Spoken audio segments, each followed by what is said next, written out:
Let's talk about the bench press. I want to give you guys 3 really important things that you need to do religiously in order to increase your bench press power in not only just middle age, but just at any age. These are 3 tricks that have worked for me, and they still work for me in my late 40s. Before I continue, to all the bench press haters out there, that's fine. You can hate on the bench press. This video is specifically for people who enjoy the bench press and who want to get a stronger bench press. So stick around while I go over these 3, what I feel are critical tips that will help you enhance your bench press power.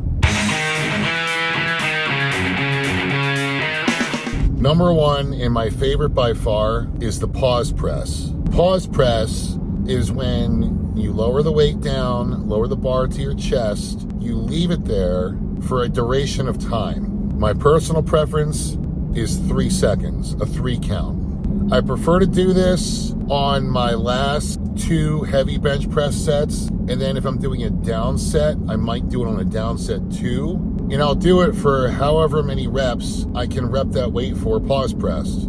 It also really helps to have a spotter, not just for safety's sake, but someone to count out loud for you. 1, 2, 3, press. It just helps me personally with getting amped up to press that weight back up after it's been sitting on your chest for 3 seconds.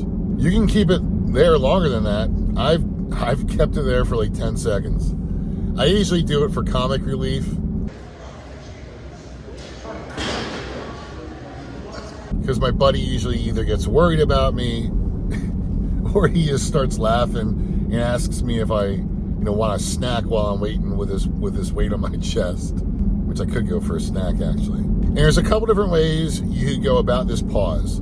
You can actually hold it there, use some strength to prop up some of the weight. It'll be sitting on your chest, but you'll be propping it up a little bit, maybe 30 to 50%, so all the weight is not on your chest, or you can literally have the weight on your chest. I do a combination of both, depending on how I'm feeling, how much stamina I have, how much strength I have left in the tank. I'll leave it sit there, and I really won't take much weight, if any, off of that bar. And sometimes by doing that and leaving it sit there for a few seconds longer, it gives me enough time to recharge and press that weight up without any assistance.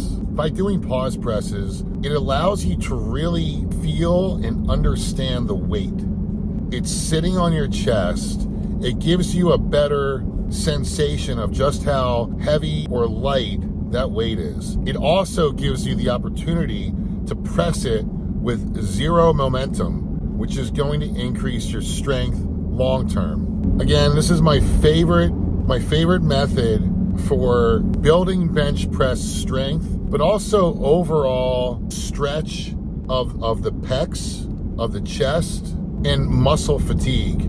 If I do a few sets of relatively heavy pause presses each bench press session, I will feel it a day or 2 later every time. And I generally don't get too sore for my workouts, but I will feel that. The next tip or trick, floor presses. But this is a good movement too to build bench press strength, because you're starting from almost a midpoint on the pathward up. So you'd want to place the bar literally on the floor. I usually use a squat rack, the inside of a squat rack, of a power rack. Place the bar on the floor, loaded with the weight, get under the bar, unless you can't fit, but most of you can probably fit, and then press the weight from there. It should place the bar an inch or 2 above your chest. So you're kind of starting from a point of the bar has already traveled 10 to 20% of its pathway up. So you're starting from a different position. A lot of people will refer to this as helping with your sticking points. Call it whatever you will. I'm not a fan of the sticking point mentality. I'm a fan of hitting the bench press from different positions, different angles, to get used to how it feels at different heights. A similar exercise would be bench press board presses, where you would place 2x4s on your chest. I've seen some guys do it. There's a plastic block you can get that actually attaches to the Olympic bar. So again, when you bring the bar down, it doesn't travel all the way down. It stops, 2 to 3 inches before it actually hits your chest. Again, it just hits it from a different perspective, and it allows you to kind of understand the weight differently.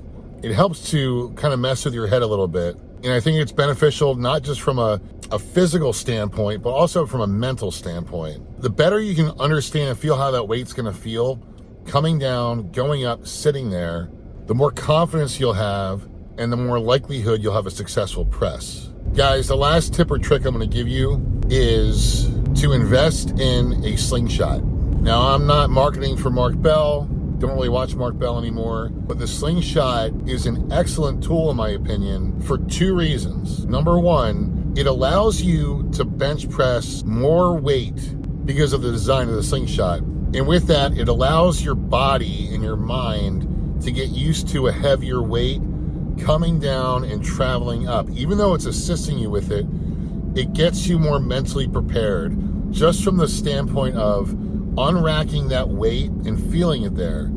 So say you can bench press 315 for 2 or 3. You'll be able to Slingshot probably 345 to 365 for 2 or 3.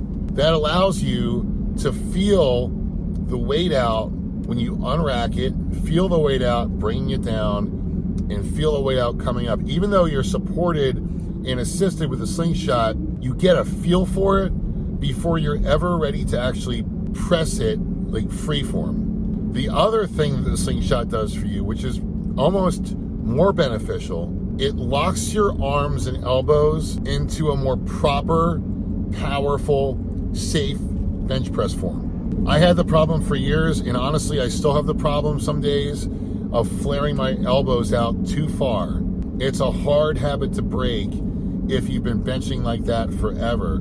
The Slingshot will force your elbows in, and the more you use that Slingshot, the more you'll get used to keeping your elbows tighter against your body, which enables for a more powerful, explosive bench press. Now, personally, I would not use the Slingshot every week. Also, that does take a toll on your central nervous system if you are going above the weights that you can naturally do. You could always keep it at the weight that you can do for a few more reps just to lock in that form, to lock in your elbows. But those are the 2 huge benefits from the Slingshot. So to recap, we have pause presses, my personal favorite, floor presses, and Slingshot. If you utilize those 3 tools weekly or bi-weekly, you will see results. You will see your bench press increase. You'll see your form improve, even if you're in middle age. Guys, these are just 3 tricks that have helped me. They've worked for me. Let me know, drop me a comment. What tricks do you have? Have you pause pressed? Have you floor pressed? Have you used the Slingshot for those same reasons? What else have you done?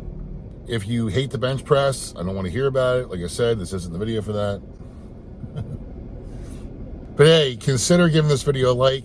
Please consider subscribing to the channel and check out my other videos if you have a second. And I'll talk to you guys soon. Take care.